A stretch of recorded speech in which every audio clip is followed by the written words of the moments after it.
为什么它会被称为永垂不朽的神器？今天为大家揭秘一台永远优雅的播放器。在过往的视频中，大家见证了无数台被历史铭记的神级播放器，而当今天的魔王降临，你会明白时代的缔造者也会如此的优雅。这是日立公司在1982年发行的第一台 CD 播放器，它和索尼101、飞利浦100在1982年携手为我们打开了数字音频的时代。当人们第一次在现实中见到手掌大小的光碟，当人们第一次把超薄的碟片优雅地放入机舱，当人们聆听到数字音乐的稳定与震撼，人们才意识到这是新时代的到来。有人说这台 DAD1000 之所以伟大，是因为它的综合性能和优雅之躯可以独立冠名日立的 LOD。我想，外媒之所以把它评为最具魅力的 CD 播放器之一，是因为它在嘈杂的年代，可以让人们驻足在音箱前，细细品味那绝美之音。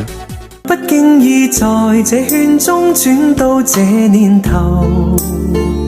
只感到在這圈中經過順逆流，